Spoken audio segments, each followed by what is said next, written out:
peta potensi hujan ininya sudah selesai. Ini nanti kalau misalnya mau dibikin peta layout atau laporan, ini bisa si data ini bisa dimunculkan ya, bisa ditampilkan ke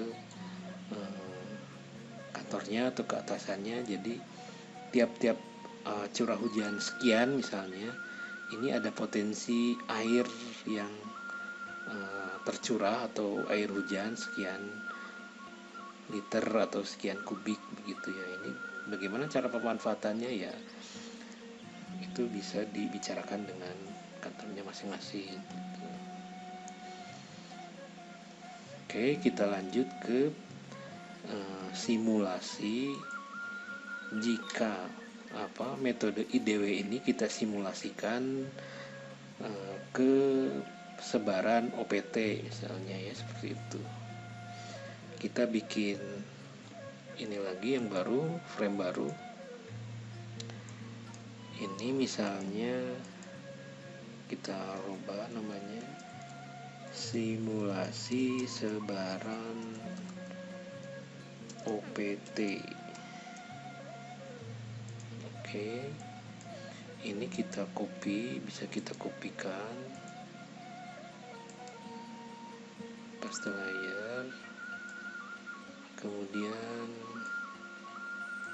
yang melandingannya yang pos hujannya kita bisa copy juga.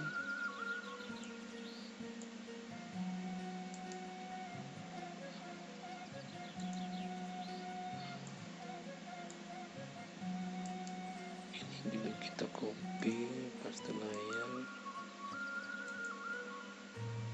terus mana ya tadi,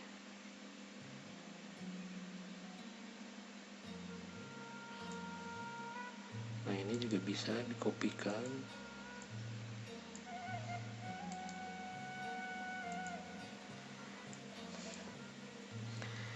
Oke, misalnya kita si pos-pos hujan ini anggap atau asumsikan sebagai data dari petani pengamat OPT ini ya. Jadi si pos-pos hujan ini anggaplah ini sebagai petani pengamat OPT, RPO, regu pengendali OPT, atau istilahnya ya RHP, regu RPHP gitu ya, regu pengendali hama penyakit, seperti itu ya. Jadi ini bukan curah hujan, misalnya intensitas serangan, seperti itu ya. Jadi kalau yang di atas tadi itu merupakan data-data curah hujan. Jadi yang simulasi sebaran OPT itu kita anggap ini sebagai data dari petani atau petugas lapangan atau RPO atau dari tim RPHP gitu. Caranya kita mulai lagi dari IDW-nya. IDW, enter saja, 3D analysis tool, pos hujan ya, atau ini kita ganti jangan pos hujan, misalnya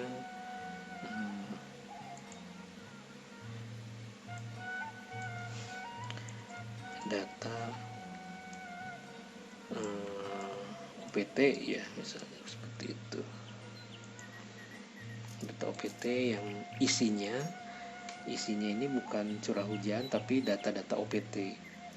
Misalnya ini berupa persen, 59% dan selanjutnya. Kita set lagi ini IDW 3D analysis tool. Ini data OPT, value-nya curah hujan ya. Kemudian sama environment, processing extent, default-nya, selam bukti landingan.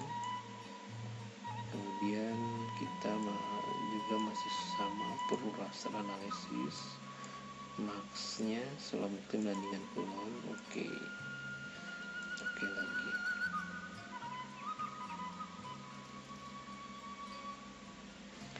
Nah, ini sama dengan yang tadi. Kemudian ini kita reclassify kembali ya, jadi untuk mengubah raster ini menjadi poligon, ketik reclassify atau reclass saja nggak apa-apa.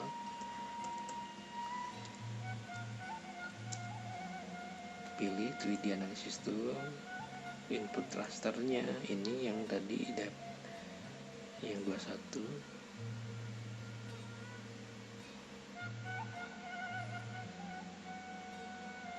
Ini sama aja sih sebenarnya ya, jadi tapi ini yang baru kita buat, nggak apa-apa.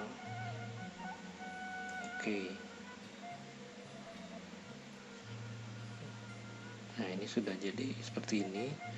Ini yang 19 ini bisa kita remove aja. Ini ya. Kemudian kita jadikan poligon Arthur Bock sama raster to poligon, klik 2 kali.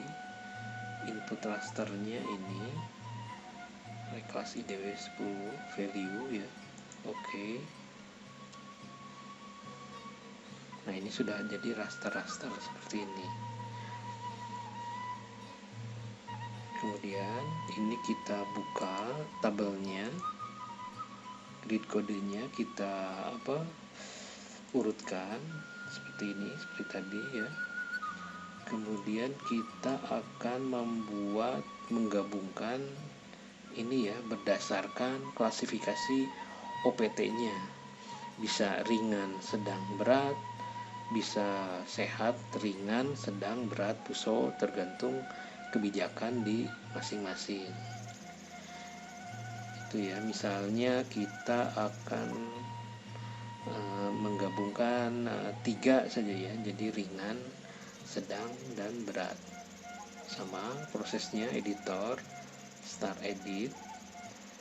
Ini yang raster kelas 9 ini, klik oke. Kemudian ini kita grid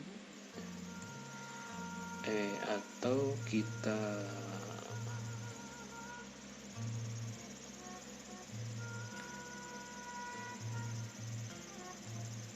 merge ya.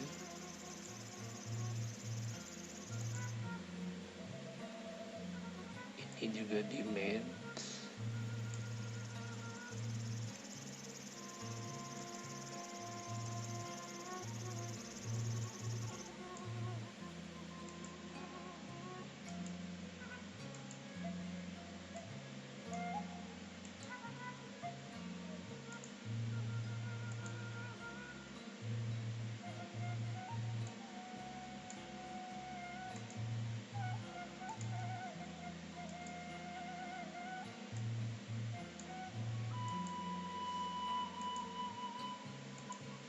Ini sudah selesai. Save edit, stop edit.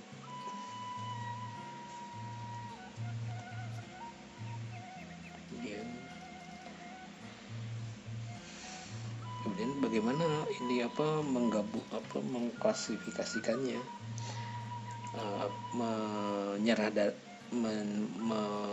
mengklasterkan dari 9 itu menjadi 3 misalnya ya. Bisa dari sini juga bisa ya, Nah, dari sini bisa klasifikasi ini misalnya jadi 3 begitu. Nah, ini kan sudah seperti ini ya. Kalau mau mudahnya, tiap OPT itu kan standarnya lain-lain ya. Ada yang 5% itu sudah ringan, ada yang 1% itu sudah berat ya gitu. Tapi untuk contoh ini kita anggaplah seperti ini dulu. 23, 43, 62. Kalau misalnya dari sininya kita sudah mengklasifikasikan, artinya nanti yang raster ini, si tabel ini sudah tidak berlaku ya gitu. Contohnya seperti ini ya, ini. Nah ini artinya value-value ini tidak berlaku kalau kita mengklasifikasikannya dari sini. Kita dari awal aja dulu, misalnya ini remove, ini kita remove lagi.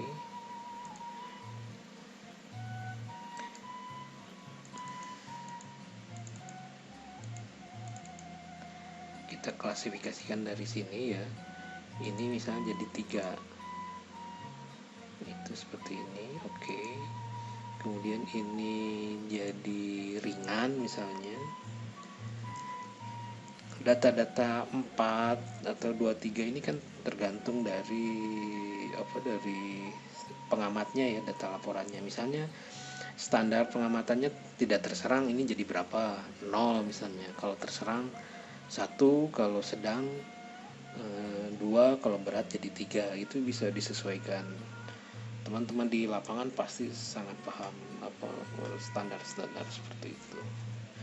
Ini misalnya 4 sampai 23 ringan ya.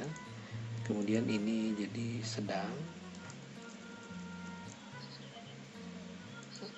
Kemudian ini berat.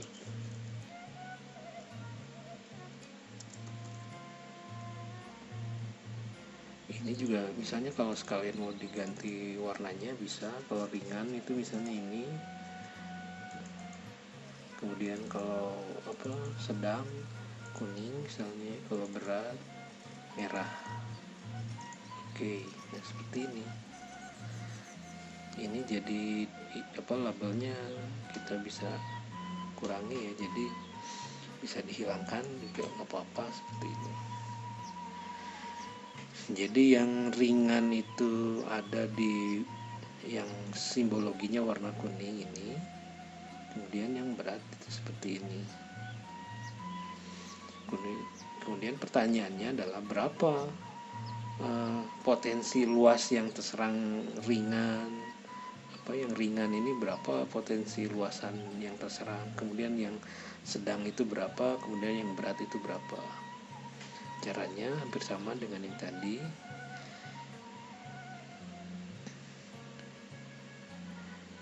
3D analisis tuh cari yang ide HP21.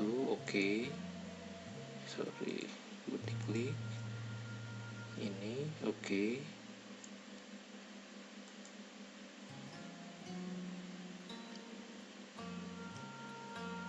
Nah ini muncul ini, kita buka open attribute tabelnya sudah. Kemudian arc toolbox, raster polygon, klik 2 kali, klik kiri 2 kali. Reclass IDW12 value. Oke. Tunggu ini selesai. Ini kemudian kita klik kanan open attribute table. Nah ini sudah muncul seperti ini, ada grid kodenya. Supaya berurutan, klik atas ini gini ya, klik 2 kali kiri. Nah grid kode ini kan ada dua ini ada dua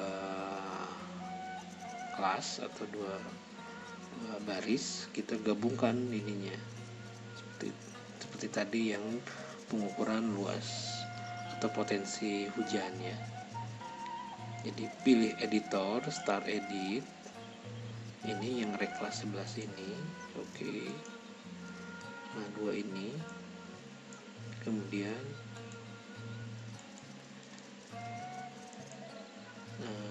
match. Oke. Save edit, stop edit. Sudah selesai. Kemudian tinggal tambah add field, terserang hektar,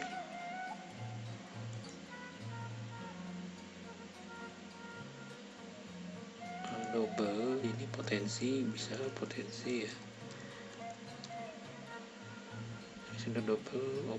Oke. kemudian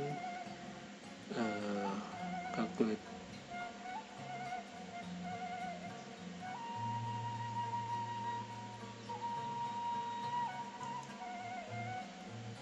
Nah, ini square meter jadi hektar. Oke, seperti ini ya. Properti ini ganti 2, penggunaan separator. Oke, seperti ini. Jadi cara membacanya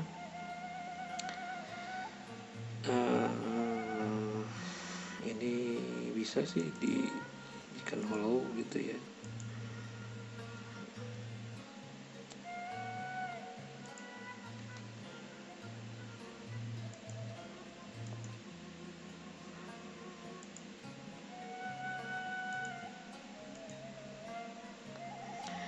Jadi yang terserang ringan kan tadi grid kodenya simbologinya 1 ya.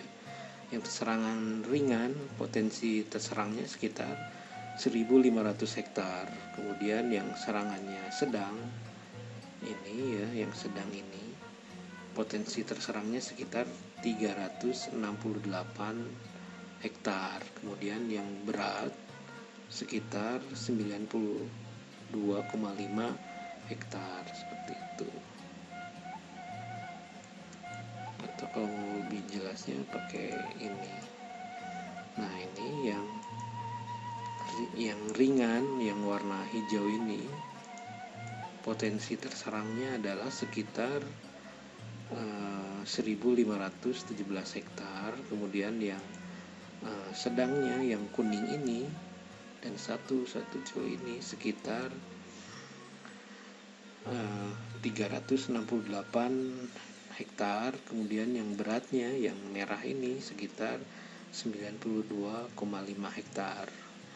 Terus bagaimana sih strategi pengendaliannya? Ya kita bisa, misalnya kita bisa klik ini, label ini. Nah, ini labelnya dimunculkan seperti ini. Atau bisa kita konversi, dilihat di peta satelit atau di peta Google Earth-nya ya.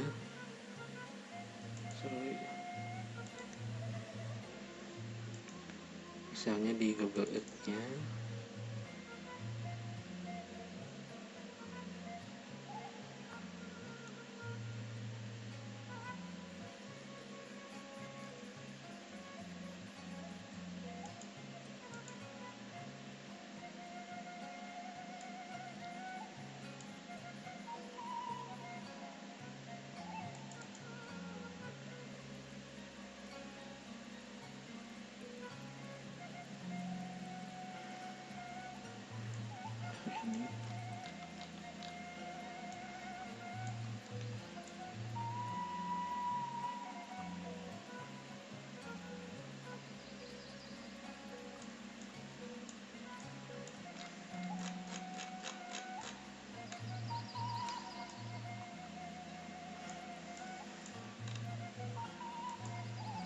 Ini Selamukti, ini Melanding dan Kulon, Tribunga dan seterusnya. Nah, ini kalau misalnya yang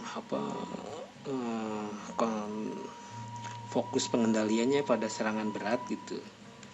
Ya, jadi bisa dilihat aja idenya petak-petak mana saja yang masuk areal serangan berat. Jadi bisa diganti tanaman baru, pengendalian dengan pestisida, atau diberokkan gitu ya kalau posisinya atau komoditinya tanaman pangan, misalnya hortikultura juga. Kemudian yang serangan ringan seperti ini ya, petak-petaknya kan kelihatan ini kalau di peta Google itu seperti itu ya. Nah, jadi dengan dasar seperti ini si pengambil keputusan bisa lebih mudah menetapkan kebijakan dalam pengendaliannya seperti apa gitu, di mana yang harus dikendalikan, caranya seperti apa, gitu. Kemudian gimana nih cara bikin petanya? Ya bikin petanya ada sih sebelum di video-video sebelumnya sudah kita bahas cara pembuatan layoutnya ya. Kalau misalnya mau digabung atau mau satu-satu, bebas sesuai dengan ininya, tinggal tambahkan data-data penunjangnya sih. Saya sarankan menggunakan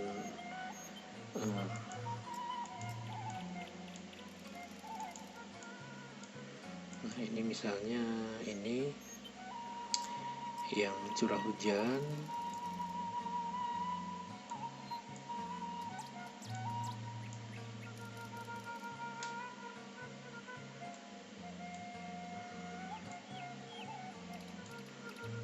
ini yang OPT,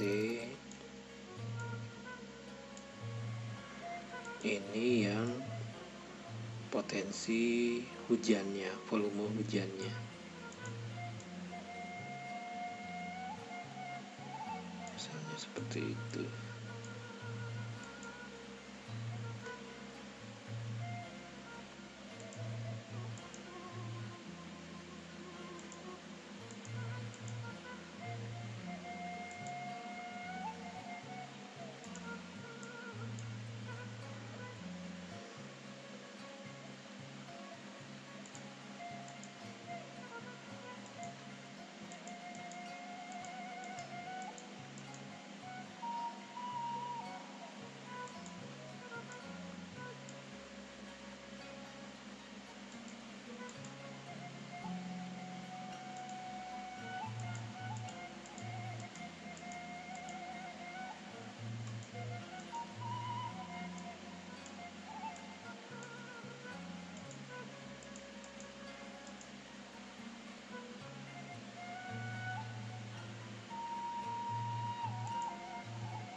Ya, bisa menambahkan data-data grafiknya atau keterangan-keterangannya ya. Seperti ini. Oke, sampai sini dulu ya. Assalamualaikum warahmatullahi wabarakatuh. Ini ada beberapa bahan pertanyaan atau yang bisa didiskusikan. Oke, ini mungkin beberapa bentuk layoutnya bisa ditambahkan. Cara pembuatan layoutnya atau peta-petanya ada di video-video sebelumnya. Ada beberapa bahan diskusi atau pertanyaan di setelah ini. Oke, mungkin sampai sini dulu. Assalamualaikum warahmatullahi wabarakatuh. Ikuti terus video-video kami selanjutnya.